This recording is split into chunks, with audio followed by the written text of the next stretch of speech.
My family's who I do it for. I thank God every day. Blast off, take off, lift off, take off. Blue sky, G5 new ride, turbo. Tell the gang I'm on the way. I'm out the USA. Blast off, take off, lift off, take off. Blue sky, G5 new ride, turbo. Tell the gang I'm on the way. I'm out the USA. Take off. I'm out the USA. I'm out the USA. I'm the executive director of Boys to Men of Greater Phoenix. We're a youth mentoring organization, and we work with boys 13 to 17. And we're an independent 501c3 nonprofit based here in Arizona, and we're affiliated with Boys to Men USA. The organization started 22 years ago in San Diego, and what's really kind of cool is the boys we deal with, they'll see their grades improve, but we're not a tutoring organization, we're not an academic organization. Wow. The boys will also see their behavioral issues will be reduced. We don't coach, we don't fix, we don't rescue, we don't tell them what to do. So we achieve that by basically being men in their lives that have their back. Yeah. So it started 22 years ago in San Diego with a bunch of men saying, man, these kids are getting in trouble, we gotta do something. A bunch of men started doing it. It started out as a rite of passage. It's a weekend transformation. And though the weekend was very transformational, it wasn't, we couldn't keep the kids. You may never see them again. So from an impact standpoint, getting one big wham doesn't do it. It's over time. Right. So we would have, the rite of passage weekends is how it got started. We also do what we call adventure groups, which is just meeting once or twice a month. Men and boys coming together just to have fun, throw football around, go hike and do whatever. Love that. Same situation. Boys get mentoring and connection with good solid men and other boys. They start to build kind of a tribe, but it's not sustainable. Right. So that started 22 years ago. 10 years ago, the guys in San Diego said, all right, rather than waiting for the boys to come to us, we got to go where the boys are. Right. Then it became a site-based or school-based program. So starting in middle school, 7th grade, you go into the middle schools. There's usually 3 men that are trained and background checked that go into the schools. They'll give us anywhere from 10 to 15 kids, and the schools are the ones that designate who the kids are. We don't make that call. It's usually they're struggling with grades, they're struggling with behavioral issues. Sometimes maybe their behavior and grades are okay, but the school knows that there's a tough environment at home with incarceration or drug addiction or violence, and so they just know, hey, this kid needs support. So the school gives us an hour a week, and we basically sit in a circle. A lot of mentoring organizations that are out there are kind of top down. I burn my hand on the stove, so let me teach you so you don't burn your hand on the stove. We do, rather than face to face, we do shoulder to shoulder. We sit with the boys in a circle and we tell the boys, we're running the group, but this is your group and we're no different than you are. So there's no authority here. Right. Aces score is that something that's kind of given out to everyone, or is there like some geared towards specific people? We don't ever have the boys take it. Schools don't ever have boys take it, but it's just something in the back of your head to understand the risk factors depending on, because a lot of, especially from a school standpoint, teachers usually get, counselors usually will understand what's going on in the kid's life, and then that's when they can start adding up, okay, yeah, they got this one, they got this one, they got this one. So then they start saying, okay, the more the trauma factors, the much more the recovery time, or the other, how long it's going to take them to kind of find balance in their life. It's just weird that I don't know the specifics of it, but it's weight gain and obesity is one of them. I think it's also dementia is another one. There's a lot of different physical, mental, emotional problems that people experience the higher their ACEs score. Me and the gang out in Tokyo. taking sips to the brain. My family's who I do it for. I thank God every day. Blast off, take off, lift off, take off. Blue sky, G5 new ride, turbo. Tell the gang I'm on the way. I'm out the USA. Hi, my name is Pete Chavez. I'm the founder of Chavez Boxing. Actually we changed it now. It's the Chavez Youth and Community Foundation, and I'm also the owner of Chavez Boxing Gym. And my foundation, as far as a 501c3, we've been one for a little over a decade now. And the boxing, like having my own with the gym and all that, I've been doing that for probably about 12 years now. So what actually made you like start doing this here specifically, like running like a sort of like a youth organization like this? Everything like I hate to say like it fell into place because it did, and like I'm a firm believer everything happens for a reason, you know. When I was doing the personal training and then working, you know, like part-time nights, because I was working in the grocery industry, and then I was a man job, but I was working part-time and then doing the personal training and trying to start my gym.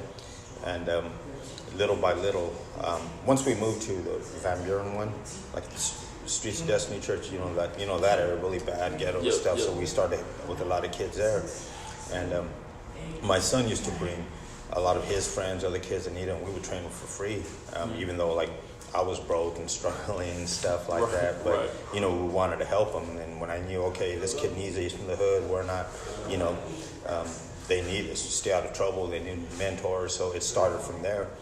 Is that something from like how you personally grew up, like that you wanted to like help like kids and yeah, because most people that do, you know, like when they do nonprofits or other things, it's something that's affected their life personally. So that's exactly what I did, because I grew up, you know, by 35th and Van Buren, like McDowell, Valletta, you know, Butler, Isaac, all that. So I grew up basically without a dad around stuff, and all that stuff had gangs, and I wasn't a bad kid, but that's all I knew. That's always my area and stuff like that. So knowing exactly how that was like a big thing to me, and I wanted to, you know, be a mentor, help these kids out and stuff, so they wouldn't have to go through the same thing or live the life I did. Right. When a kid grows up without a father, you know, what are some disadvantages that leads to, like sort of mentally, how they act and stuff like that? You touch on it, like in, you know, they might turn to gangs or something like within street life. Yeah. But is there any? Do you have any feelings on that? On what, like, specifically definitely. a father and specifically on young men? Yeah. Like, even though I was better off with my dad, not my life.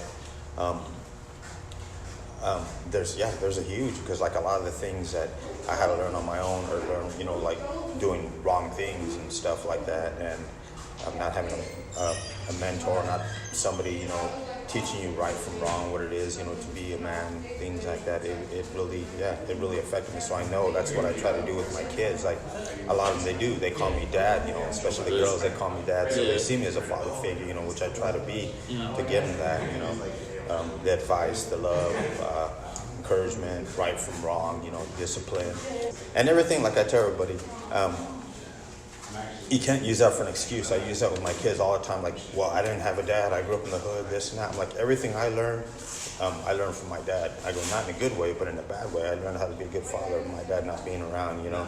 I learned, like, so many things, like I said, and it was all, like, not because he was a good father. He showed me this, but because I'm like, I don't want to be like that. I'm never going to abandon my kids. I'm never going to be, you know, abusive to my children. All these things that he did, you know, abandoning us, I'm like, I'll never be like that. So it helped me in that way, you know, like, so that's how I was encouraging my kids, don't use that for an excuse, your environment, or saying that your dad wasn't there, you know. So absolutely. How do you think boxing specifically, and boxing like a boxing gym and the environment and as a sport in general, like what does that do to sort of replace what you just talked about because like it helped me. I know how it affected me and helped me, so I use that the same way, and I know that's how it helps the kids. Because when I hated my childhood, you know, I only stayed with my dad, I think, for like a 2 period of my life. That was it. And then, like I said, I hated my environment. I hated my life. I hated coming home. So boxing like saved me. I could have been more running around gangs, and I would see it constantly. And then that became my family. And then Any kid, even adults, they need something. They need, whether it's sports, whether it's music, whatever it is, they need that. And so that's what literally like saved me, because there was like maybe 7 guys out of my gym that had potential to turn pro or get. 5 of them are dead. Wow. Only me and one other one made it out of there alive. Yeah. I know it's doing the same thing with the kids. They need a safe place. They need a haven. They need a place to call home. Yeah. They can come in even the days they don't practice. And so that's what helped me a lot. Was having that, having my team, having my family. That was my other. That was like my real family, just like we are here, and just having goals and. Having goals, you said? Yeah, having goals. Like I had like a lot of goals, turning pro. And just like even before I turned pro, I want to win Golden Gloves. I want to win, Gene Lewis, this and that. So it's it takes all that pain away, because you have goals, you have something positive, you have your family, And my coach was never really encouraging the loving type or this or that. So I try to be that way with my kids and encourage them, be loving, be like a father figure. So I think it helps them that much more. Because even people that there's some, that never going to be fighters, even though they want to really bad and this and that. And of course, we will still take them. I'll still get them to be the best they can if they want to compete, And I've had fighters like that. Like one kid, I love to death, and he could never be a good fighter, but that didn't try to stop him from doing it. There's one loss after the other, and he would fall apart in the ring. But I'm like, hey, this is happy. It's saving him. It's keeping him, out of trouble doing this and that. So I was more than happy.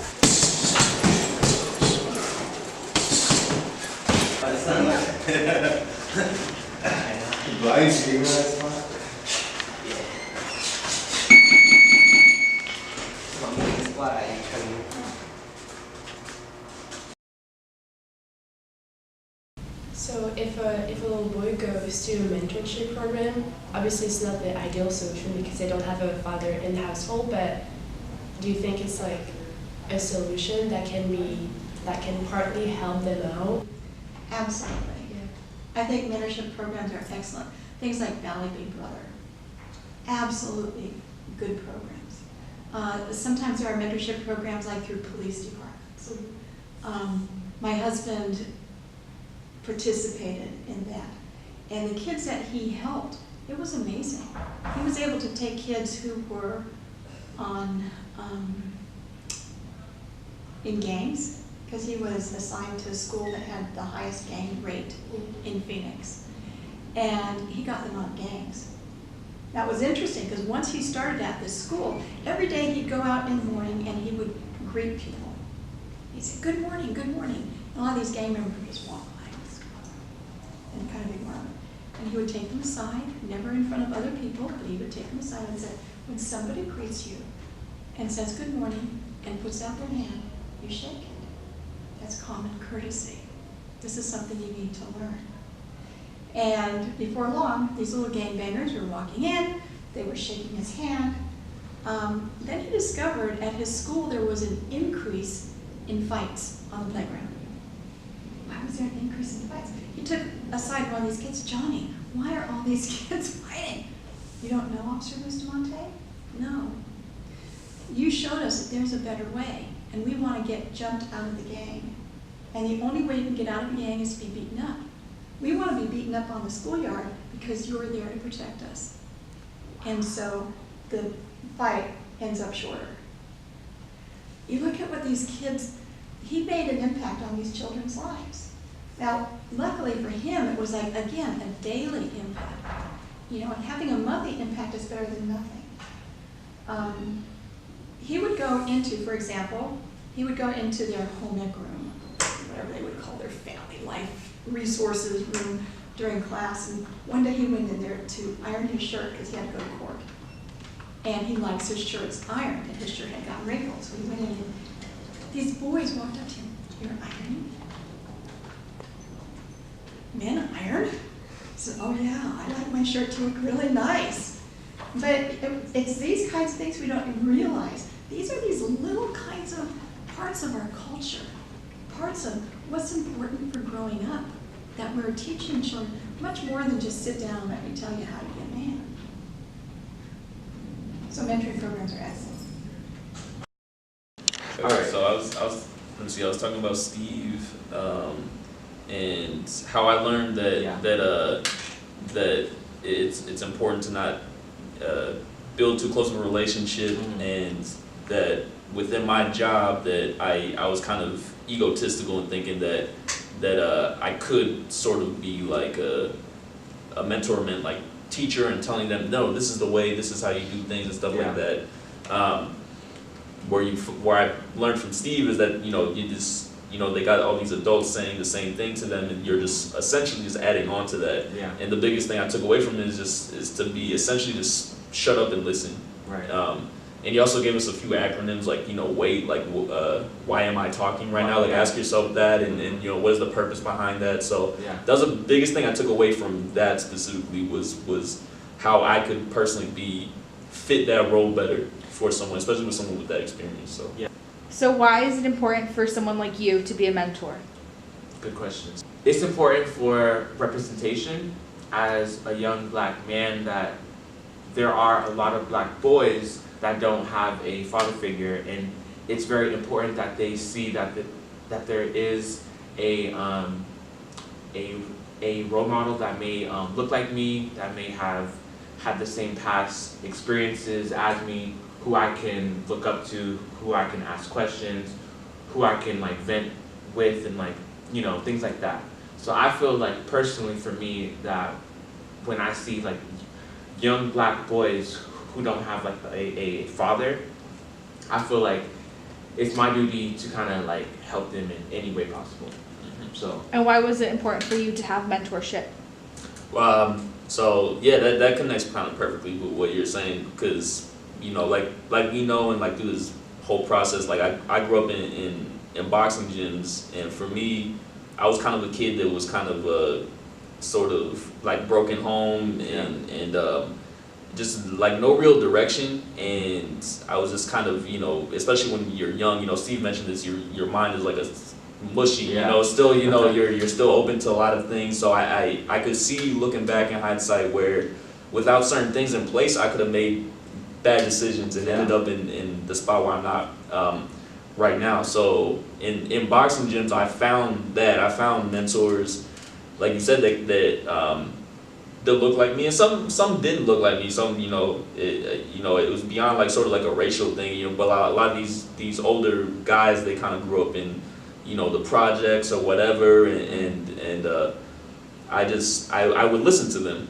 My grandfather, who was raising me, was a police officer, much older than me. There's like a 50-year difference between us. He could tell me something, and then one of these people that I looked up to in the gym, they could tell me the same exact thing, and I'd listen to them, because it's just as your kid, you're kind of, that's just how you are, and I think it definitely makes a way bigger impact on you for sure, when you have that sort of mentor that was like you and you can relate to better.